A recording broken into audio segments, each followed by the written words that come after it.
Flamengo e São Paulo, duas das três equipes que mais contrataram em 2019, na janela do início da temporada, foram as equipes que fracassaram no primeiro grande teste da temporada.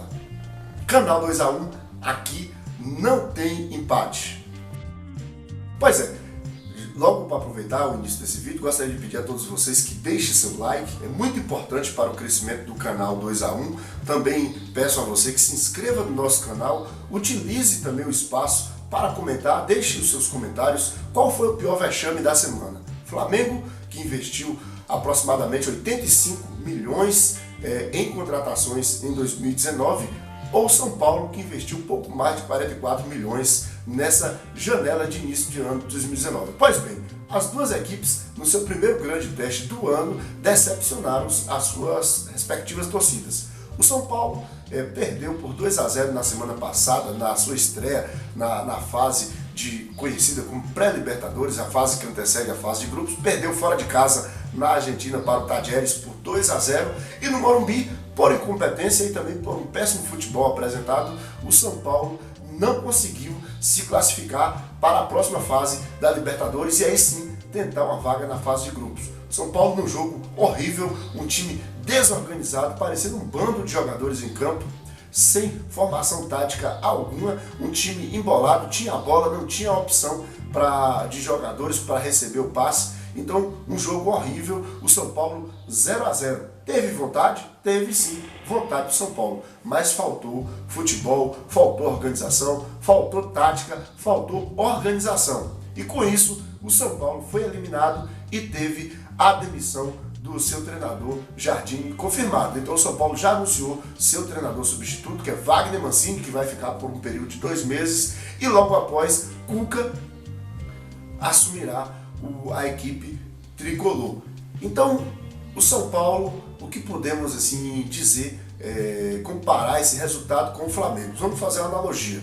O São Paulo, ano passado, o São Paulo chegou a liderar o Campeonato Brasileiro. E faltando poucas rodadas para terminar o Campeonato Brasileiro, o São Paulo demitiu o seu treinador, Aguirre, que fazia até então um bom trabalho com o elenco do São Paulo. Elenco este do São Paulo que não tinha as peças que chegaram agora em 2019. Então o São Paulo, que sempre foi uma equipe organizada, desfez do seu treinador, encerrou um projeto no meio da temporada, próximo ao fim da temporada, demitindo seu treinador. Um São Paulo que no passado sempre foi uma equipe que mantinha seus treinadores. Então o São Paulo demitiu seu treinador, apostou em Jardim, que começou mal a temporada. O São Paulo, que todos esperavam com as contratações que apresentassem um bom futebol, até estreou bem no Campeonato Paulista, principalmente aquele jogo contra o Mirassol, onde pareciam que as contratações iriam dar resultado, Pablo fazendo gols nas primeiras rodadas, mas logo após, no primeiro teste de fogo do São Paulo, o São Paulo foi eliminado. No Rio de Janeiro, ontem o Flamengo perdeu por 1-0 para o Fluminense. Flamengo esse que até aqui estava invicto na temporada, venceu a Florida Cup, um torneio que não tem tanta validade, assim, tanto valor, mas de certa forma é um troféu que disputou com equipes europeias, o Ajax também, uma equipe da Alemanha. De certa forma o Flamengo dava sinais de que era uma equipe já que trazia sua bagagem até por um bom futebol apresentado na temporada passada. Mas, de forma surpreendente, o Flamengo jogou muito mal contra o Fluminense, que tem um elenco muito menos badalado que o Flamengo. O Flamengo que também fez a mesma coisa que o São Paulo. O Flamengo que no final da temporada do ano passado demitiu o Barbieri, que se talvez não alcançou os seus melhores resultados, mas a equipe apresentava um bom futebol, bons jogos de futebol, o Flamengo apresentou em alguns momentos. O Flamengo colocou Dorival Júnior para encerrar a temporada. Esse ano o Flamengo fez uma aposta em Abel Braga, e Abel Braga chegou com um discurso interessante, que muitas vezes eu defendi aqui inclusive. Falou que ninguém ganharia a posição pelo nome, e sim pelo futebol. Então vamos lá. Gabigol, que não é o responsável pela derrota de ontem, conquistou a sua vaga como titular. Pelo quê? pelos gols, porque Gabigol ainda não marcou em 2019. Por ironia do destino, os centroavantes contestados do Flamengo foram quem marcou. O Uribe, até aqui, é o artilheiro com 3 gols. O próprio Henrique Dourado, que tem menos oportunidade, que teve menos oportunidade, já marcou 2 gols, e 2 bonitos gols, quando entrou em campo fez gols. E Gabigol mostrou que não é esse atacante todo. Confirmou, na verdade, porque não se firmou, talvez, no futebol europeu. Teve chances, mas mostrou que não é esse finalizador, como era Romário, como era Ronaldo Fenômeno. Arrascaeta, por sua vez, uma das contratações, entrou no jogo de ontem, claro, no lance infeliz, foi um dos culpados pelo gol que o Flamengo sofreu. Mas será que o Flamengo fez as melhores contratações?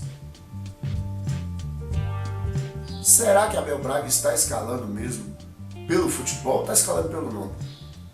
Então, fica aí alguns questionamentos e outro questionamento, outra alusão, outra comparação, melhor, referindo à questão de São Paulo, é essa mudança de treinador.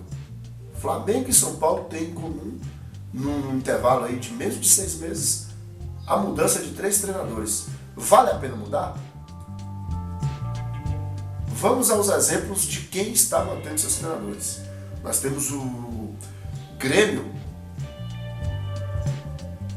que já está aí há praticamente 3 anos, 3 temporadas, se completa agora com o Renato Gaúcho à frente. O Grêmio é campeão da Copa, foi campeão da Copa do Brasil, campeão da Recopa Sul-Americana, campeão da Recopa Gaúcha, campeão da Libertadores.